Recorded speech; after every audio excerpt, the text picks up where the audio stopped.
400 ಕೋಟಿ ರೂಪಾಯಿ ದರೋಡೆ ಆಗಿತ್ತಲ್ಲ ಆ ಪ್ರಕರಣಕ್ಕೆ ಸಂಬಂಧಪಟ್ಟ ಹಾಗೆ ಕರ್ನಾಟಕ ಗೋವಾ ಗಡಿಯಲ್ಲಿ ನಡೆದಂತಹ ದರೋಡೆ ಪ್ರಕರಣ ಇಡೀ ದೇಶವನ್ನೇ ಬೆಚ್ಚಬೀಳಿಸಿತ್ತು. ಆ ಒಂದು ವಿಚಾರವಾಗಿ ಆ ಹಣ ಯಾರದ್ದು, ಯಾರಿಗೆ ಸೇರಿದ್ದು, ಎಲ್ಲಿಗೆ ಹೋಗ್ತಾ ಇತ್ತು, ರಾಜಕಾರಣಿ ಹೆಸರು ಕೇಳಿ ಬರ್ತಾ ಇದೆ, ಆ ರಾಜಕಾರಣಿ ಯಾರು, ಎಲ್ಲದರ ಬಗ್ಗೆ ಕೂಡ ತನಿಖೆ ಮಾಡ್ತಾ ಇದ್ದಾರೆ. ಏನಾಗ್ತಾ ಇದೆ ಈ ಒಂದು ಪ್ರಕರಣಕ್ಕೆ ಸಂಬಂಧಪಟ್ಟ ಹಾಗೆ?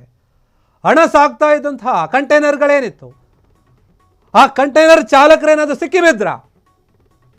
ಬೇರೆ ಬೇರೆ ಜನರ ಹೆಸರು ಕೇಳಿ ಬರ್ತಾ ಇದೆ ಈ ದರೋಡೆ ಪ್ರಕರಣದಲ್ಲಿ. ದೊಡ್ಡ ಮಟ್ಟದ ದರೋಡೆ ಇದು ದೇಶದಲ್ಲಿ. ಹಿಂದೆಂದೂ ಕೂಡ ಇಷ್ಟು ದೊಡ್ಡ ಮಟ್ಟದ ದರೋಡೆ ಆಗಿರಲಿಲ್ಲ, ಇಷ್ಟು ದೊಡ್ಡ ಪ್ರಮಾಣದ ಹಣ ಸಿಕ್ಕಿರಲಿಲ್ಲ. ದರೋಡೆ ಆಗಿದೆ ಅನ್ನುವಂಥ ವಿಚಾರ ಕೂಡ ಕೇಳಿರಲಿಲ್ಲ. ಚಾಲಕನ ಬಂಧನದ ಬಳಿಕ ದರೋಡೆ ಪ್ರಕರಣಕ್ಕೆ ಈಗ ಹೊಸ ತಿರುವು ಸಿಗ್ತಾ ಇದೆ. ಸಿಕ್ಕಾಕೊಂಡಿದ್ದಾನೆ ಕಂಟೈನರ್ ಚಾಲಕ. ಮಹಾರಾಷ್ಟ್ರದ SIT ತಂಡದಿಂದ ಚಾಲಕನ ಬಂಧನ ಆಗಿದೆ, ಬಂಧಿಸಿದ್ದಾರೆ ಪೊಲೀಸರು. ಹಣದ ಮೂಲದ ಬಗ್ಗೆ ಮಾಹಿತಿಯನ್ನ ಕೇಳ್ತಾ ಇದ್ದಾರೆ. ರಿವೀಲ್ ಆಗುವ ಸಾಧ್ಯತೆ ಕೂಡ ಇದೆ. ಅಜ್ಞಾತ ಸ್ಥಳದಲ್ಲಿ ಚಾಲಕರಿಬ್ಬರ ವಿಚಾರಣೆ ನಡೀತಾ ಇದೆ. ಯಾರಿಗೂ ಗೊತ್ತಿಲ್ಲ ಎಲ್ಲಿ ನಡೀತಾ ಇದೆ ಅಂತ ಹೇಳಿ. ಸಂಜೆ ಇಬ್ಬರ ಬಂಧನ ಆಗಿದೆ. ಅಧಿಕೃತ ಘೋಷಣೆಯ ನಿರೀಕ್ಷೆ ಇದೆ. ಸಿಕ್ಕಿದಾರಂತೆ.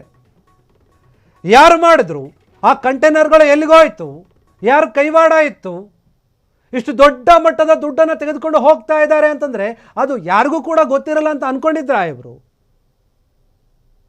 ಎಷ್ಟು ಧೈರ್ಯ ಇರ್ಬೋದು ಇವರಿಗೆ? ಅದು ಬ್ಯಾನ್ ಆಗಿದ್ದಂತಹ 2,000 ರೂಪಾಯಿ ನೋಟುಗಳು, ಅದನ್ನು ಎಕ್ಸ್ಚೇಂಜ್ ಮಾಡಿ ತಿರುಪತಿಯಲ್ಲಿ ಗುಜರಾತ್ಗೆ ಸಂಬಂಧಪಟ್ಟಂತಹ ಒಬ್ಬ ರಾಜಕಾರಣಿಗೆ ಸೇರಿದಂತಹ ದುಡ್ಡು. ಅದು ಎಲ್ಲವೂ ಕೂಡ ಅಲ್ಲ, ಬಹುಪಾಲು ಅವರದ್ದೇ ಇದೆ ಎನ್ನುವಂಥ ಮಾಹಿತಿ ಇದೆ. ಅದು ಎಷ್ಟರ ಮಟ್ಟಿಗೆ ನಿಜ, ಎಷ್ಟರ ಮಟ್ಟಿಗೆ ಸುಳ್ಳು ಅನ್ನೋದು ಆ ದುಡ್ಡನ್ನು ಯಾರು ಸಾಗಿಸ್ತಾ ಇದ್ರಲ್ಲ ಅವ್ರು ಹೇಳಿದಾಗೆ ಗೊತ್ತಾಗುತ್ತೆ. ಮತ್ತು ಮಧ್ಯವರ್ತಿ ಯಾರಿದ್ದಾರೆ, ವಿರಾಟ, ಅವ್ರನ್ನೂ ಕೂಡ ವಿಚಾರಿಸಿದಾಗ ಗೊತ್ತಾಗುತ್ತೆ. ಈಗ ಕಂಟೈನರ್ ಚಾಲಕ ಸಿಕ್ಕಿದ್ದಾರೆ. ಚಾಲಕರು ಅವ್ರನ್ನ ವಿಚಾರಣೆ ನಡೆಸ್ತಾ ಇದ್ದಾರೆ ಅಜ್ಞಾತ ಸ್ಥಳದಲ್ಲಿ. ಯಾವ ಸ್ಥಳದಲ್ಲಿ ಅಂತ ಹೇಳಿಲ್ಲ. ಹೇಳಿದರೆ ಅದಕ್ಕೆ ಬೇರೆ ರೀತಿಯಾದ ಒಂದು ತಿರುವು ಸಿಕ್ಕುವಂಥ ಸಾಧ್ಯತೆ ಇದೆ. ಮಹಾರಾಷ್ಟ್ರದ SIT ಟೀಮ್ ಏನಿದೆ ಅವರು ಎಲ್ಲ ರೀತಿಯಾಗಿ ತನಿಖೆಯನ್ನು ಮಾಡ್ತಾ ಇದ್ರು. ಈಗ ಚಾಲಕರ ಬಂಧನ ಆಗಿದೆ. ಹಣದ ಮೂಲವನ್ನು ಕೆದಕ್ತಾ ಇದ್ದಾರೆ. ಆ ಮಾಹಿತಿ ರಿವೀಲ್ ಆಗುವಂತಹ ಸಾಧ್ಯತೆ ಇದೆ. ಅದೇ ನಿರೀಕ್ಷೆಯಲ್ಲಿ ಪೊಲೀಸರಿದ್ದಾರೆ, ಅಧಿಕಾರಿಗಳಿದ್ದಾರೆ. ಈ ಹಣ ಹೆಂಗೆ ಬಂತು ಅನ್ನೋದಕ್ಕಿಂತ ಮೊದಲು ಯಾರ ಹತ್ರ ಇತ್ತು, ಹೆಂಗೆಲ್ಲ ಪ್ಲಾನ್ ಆಯಿತು, ಇವೆಲ್ಲವೂ ಕೂಡ ಹೊರಗೆ ಬರುತ್ತೆ. ಇನ್ನು ಸ್ವಲ್ಪ ದಿನ ವೇಟ್ ಮಾಡಬೇಕು. ಇವತ್ತು ಚಾಲಕರಿಂದ ಯಾವ ಮಾಹಿತಿ ಬರುತ್ತೆ ಅನ್ನೋದು ಗೊತ್ತಾಗುತ್ತೆ. ಅಧಿಕೃತವಾಗಿ ಇನ್ನೂ ಕೂಡ ಘೋಷಣೆ ಆಗಿಲ್ಲ ಅವ್ರನ್ನ ಬಂಧನ ಮಾಡಿದಂತಹ ವಿಚಾರ. ವಿಚಾರಣೆ ನಡೆಸ್ತಾ ಇದ್ದಾರೆ. ಒಂದು ಸ್ಥಳದಲ್ಲಿ ಬಂಧಿಸಿದ್ದಾರೆ ಅಂತ ಹೇಳಲಾಗ್ತಾ ಇದೆ. ಆದರೆ ಅದರ ಬಗ್ಗೆ ಇನ್ನೂ ಕೂಡ ಘೋಷಣೆ ಮಾಡಿಲ್ಲ. ಕನ್ಫರ್ಮೇಷನ್ ಕೊಡಬೇಕಾಗಿದೆ. ಅವರಿಂದ ವಿಚಾರಗಳನ್ನು ಕೆದಕ್ತಾ ಇದ್ದಾರೆ. ನಿಮ್ಮ ಜೊತೆ ಯಾರ್ಯಾರಿದ್ರು, ಯಾರು ಎಲ್ಲಿಗೋದ್ರು, ಆ ಕಂಟೈನರ್ ಹೆಂಗೆ ಮಾಯ ಆಯಿತು, ಇದನ್ನು ದುಡ್ಡು ಎಲ್ಲ ಹಾಕ್ಕೊಂಡ್ರಿ, ಅವಾಗಲ್ಲಿ ಯಾರ್ಯಾರಿದ್ರು, ಯಾರ್ಯಾರಿಗೆ ಇದರಲ್ಲಿ ಲಿಂಕ್ ಇದೆ, ನಿಮಗೆ ಎಷ್ಟು ವಿಚಾರ ಗೊತ್ತಿದೆ ಅಷ್ಟು ಹೇಳಿ ಅಂತ ಅವ್ರನ್ನ ಬಾಯ್ ಬಿಡಿಸ್ತಾರೆ.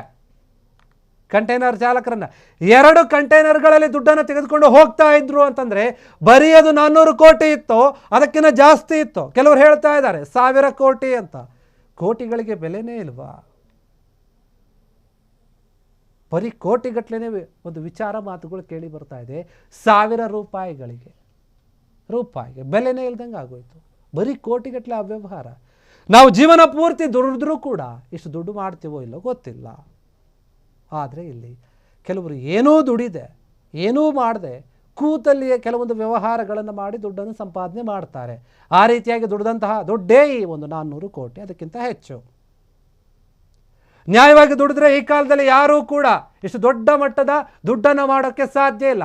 ರಾಜಕಾರಣಿಗೆ ಸೇರಿದಂತಹ ದುಡ್ಡು ಅಂತ ಇದ್ದಾರೆ, ಯಾರೋ ಉದ್ಯಮಿಗೆ ಸೇರಿದಂತಹ ದುಡ್ಡು ಅಂತ ಹೇಳ್ತಾ ಇದ್ದಾರೆ. ಆ ಉದ್ಯಮಿ ಯಾರು, ಆ ರಾಜಕಾರಣಿ ಯಾರು? ಇಷ್ಟು ದೊಡ್ಡ ಮಟ್ಟದ ದುಡ್ಡನ್ನು ಸಾಗಿಸಬೇಕು ಅಂದರೆ ಸಾಕಷ್ಟು ಜನರ ಸಹಾಯ ಬೇಕು. ಅಷ್ಟೇ ಅಲ್ಲ, ಯಾವ ರೂಟ್ನಲ್ಲಿ ಅವರು ಹೋಗ್ತಾ ಇದ್ದಾರೋ ಆ ಭಾಗದಲ್ಲಿರುವಂತಹ ಅಧಿಕಾರಿಗಳಿಗೆ ಕೆಲವರಿಗೆ ಮಾಹಿತಿ ಇರುತ್ತೆ, ಕೆಲವರಿಗೆ ದುಡ್ಡನ್ನು ಕೊಟ್ಟು ಸುಮ್ಮನಿರಿಸಲಾಗಿರುತ್ತೆ. ಯಾಕಂದರೆ ಈ ಕಂಟೈನರು ದುಡ್ಡು ಹೋಗ್ತಾ ಇದೆ ಅಂತಂದರೆ ಎಂಥ ವಿಚಾರನೋ ಗೊತ್ತಾಗುತ್ತೆ. ಇದು ಗೊತ್ತಾಗಲ್ವಾ? ನಾವು ಎಲೆಕ್ಷನ್ ಟೈಮಲ್ಲಿ ನೋಡಿದ್ದೀವಿ, ಒಂದು 5 ಲಕ್ಷನೋ 10 ಲಕ್ಷನೋ ತೆಗೆದುಕೊಂಡು ಹೋಗ್ತಾ ಇದ್ರೆ ಬಸ್ಸಲ್ಲೋ, ಕಾರಲ್ಲೋ, ಗಾಡಿಯಲ್ಲೋ, ಬೈಕಲ್ಲೋ ತಗೊಂಡು ಹೋಗ್ತಾ ಇದ್ರೆ ಆ ವಿಚಾರ ಪೊಲೀಸಿಗೆ ಗೊತ್ತಾಗುತ್ತೆ, ಚೆಕ್ ಪೋಸ್ಟಲ್ಲಿ ಹಿಡಿದುಕೊಳ್ತಾರೆ.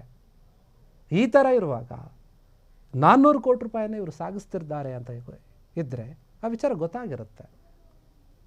ಹೀಗಾಗಿ ಇದ್ರ ಬಗ್ಗೆ ಈಗ ಮಾಹಿತಿ ಇರುವಂಥದ್ದು ಏನಂದರೆ ಆ ಚಾಲಕರ ಬಂಧನ ಆಗಿದೆ. ಅವರಿಂದ ನಿರೀಕ್ಷೆ ಇದೆ.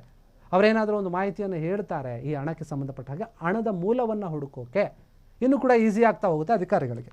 ಕ್ಷಣ ಕ್ಷಣದ ಸುದ್ದಿಗಳಿಗಾಗಿ ಫ್ರೀಡಂ ಟಿವಿ ಸಬ್ಸ್ಕ್ರೈಬ್ ಮಾಡಿ, ಲೈಕ್ ಮಾಡಿ ಹಾಗೂ ಫಾಲೋ ಮಾಡಿ. ಹೊಸ ಸುದ್ದಿಗಳ ನೋಟಿಫಿಕೇಶನ್ಗಾಗಿ ಬೆಲ್ ಐಕಾನ್ ಮೇಲೆ ಕ್ಲಿಕ್ ಮಾಡಿ.